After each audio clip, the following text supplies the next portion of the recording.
Alors bonjour à tous, dans cette vidéo on va voir comment désamorcer une montée d'angoisse avec le rire, en particulier l'absurde.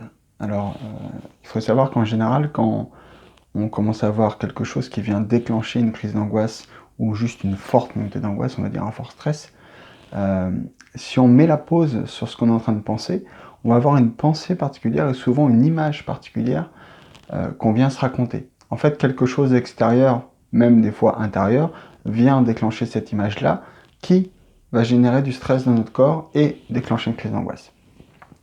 Je sais pas si je prends mon exemple, moi j'avais peur, je me voyais mettre la main sur mon thorax et puis faire un crise cardiaque, voilà. Je me faisais ce petit film-là. J'en avais pas forcément conscience, mais à chaque fois, j'avais cette image, ce petit film qui se mettait à se déclencher par rapport à certaines choses que je voyais.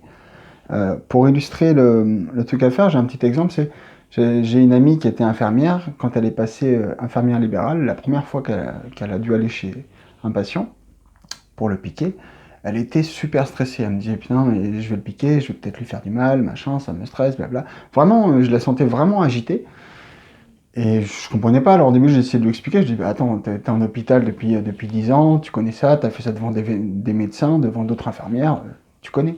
Elle me dit ouais mais je sais pas pourquoi, là je vais être tout seul avec lui, le petit vieux, si je lui fais mal, et blablabla. Et blabla.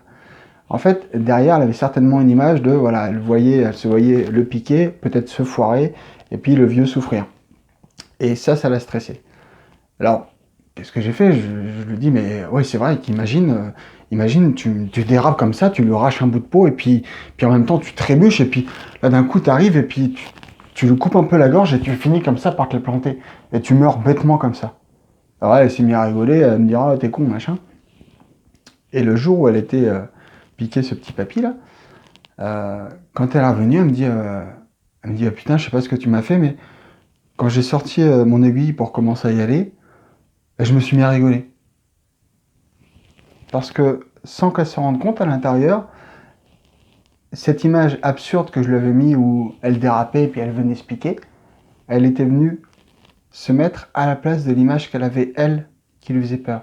Du coup, il y a une image de rire qui est venue remplacer une image de peur. Et ça, c'est un truc qu'on peut faire facilement tout seul.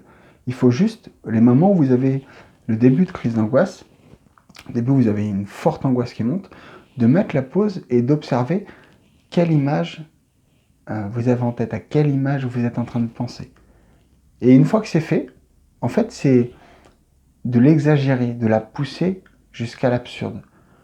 Je sais pas, celui-là qui va faire comme moi, qui va se voir en train de faire... Moi, je me rappelle, à l'époque, je me voyais en train de dire que je commençais à faire ça, en train de faire un salto arrière. Je sais pas pourquoi. Mais les fois où ça m'arrivait d'avoir un crise d'angoisse en voiture, j'en rigolais parce que je me voyais comme ça en train de me tenir, et là, je me voyais faire des saltos, là, des galipettes sur le côté de la route. Du coup, ça me faisait rire et ça désamorçait tout de suite le truc. Il faut savoir quand on a peur, quand on est en colère, tout ça, qu'on va générer de la cortisol, qui est très mauvais pour le corps d'ailleurs. Euh, le rire, c'est ce qui va permettre de libérer d'autres, alors j'ai plus les noms des molécules et des machins, c'est pas très intéressant, mais qui va libérer complètement l'inverse, des formes d'endorphines et tout ça qui vont justement venir détendre tout le corps et vraiment enrayer ce truc qui se met en place en 2 secondes. Parce qu'on est venu offrir une image marrante à une image toute pourrie. Mais le but, c'est pas de la pensée positive, hein, c'est pas de se dire ah ben non, je vais bien, je suis bien, d'un coup, il y a un petit ange qui descend du ciel et tout. Non, c'est de partir de l'image toute pourrie qu'on a et de la pousser à l'extrême jusqu'à l'absurde. L'absurde, pardon. C'est, je sais pas, j'ai peur de faire un vertige, ouais, t'imagines, je marche et puis là je glisse sur un truc, je fais un vertige, je me cogne la tête contre les chiottes, je cache un bout de chiotte, je me coupe, vraiment, la mort ridicule, quoi, la mort qui fait marrer. Juste ça. Testez. Comme d'habitude, de toute façon, tout ce que je vous dis, prenez rien pour argent comptant, juste testez. Euh, vous verrez simplement tout seul le résultat. Mettez en commentaire les idées, les petits scénarios que vous pouvez avoir ou mettre en place, ceux que vous avez déjà, puis ceux que vous pouvez changer, pour voir un petit peu ce que ça donne, mais c'est vachement intéressant, c'est vachement puissant de passer par le rire et l'absurdité pour se débarrasser des angoisses. Au moins, à minima, ça permet de passer de quelques heures d'angoisse à 3 secondes. C'est plutôt sympa. Donc ouais, testez, faites-le. Puis venez me dire ce que ça vous a apporter. Comme d'habitude, si vous avez aimé la vidéo, bah, partagez-la, partagez les gens que vous pensez aux gens que ça peut aider, pardon. Mettez un petit pouce bleu, c'est cool. Abonnez-vous à la chaîne, et puis bah, je vous dis à la prochaine. Ciao!